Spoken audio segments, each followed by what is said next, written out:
আমি diabetes and thyroid, even overweight এগুলা নিয়ে কনসেপ্ট করতে পারছি। আপনি কেন পারবেন না? যেই ম্যাজিকের মতো কাজ করার জিনিসের নামটা বলবো, এটা কখনো আপনাকে ডক্টর বলবে না। আমি আপনাকে চ্যালেঞ্জ করতে পারবো যে এটা হচ্ছে আমার লাইফে ৪ বছরের মানে হিরো। বারবার যখন আমরা কনসিভ করার ট্রাই করি কিন্তু আসলে আমাদের দ্বারা কনসিভ হয় না কিংবা আমাদের প্রেগনেন্সির রেজাল্ট নেগেটিভ আসে, তখন আমাদের আর কি মনে হয় যে আমাদের কোথায় ভুল হচ্ছে।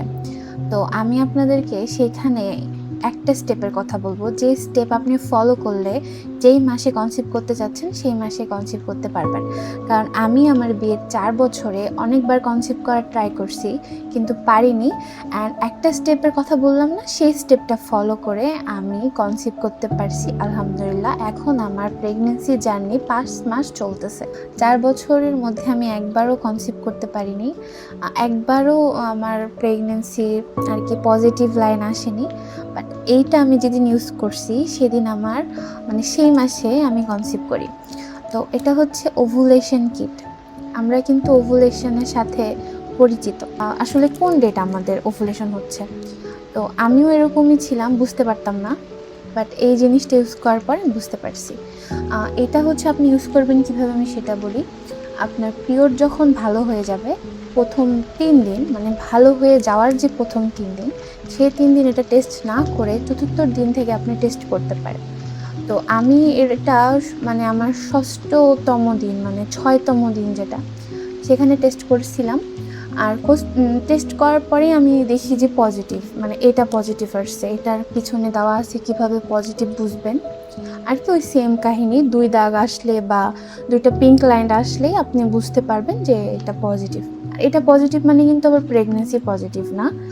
এটার পজিটিভ লাইন আসলে আপনার বুঝতে হবে যে ওই দিন হচ্ছে আপনার আর আপনার হাজব্যান্ডের ইন্টিমেট করার দিন।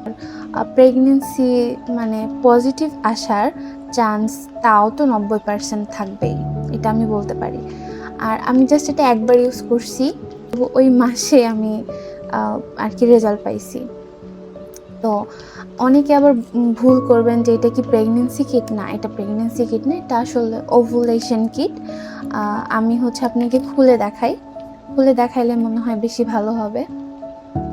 টেস্ট করার সব নিয়ম সেম, আমরা যেভাবে প্রেগনেন্সি টেস্ট করি সেম ওভাবে আপনি করতে পারবেন। এই যে আমি দেখাই দিচ্ছি। যদি আপনার মনে হয় যে আমি কে, আমার কথা কেন শুনবেন, আসলে আমি আমার কথা শুনতে বলতেছি না।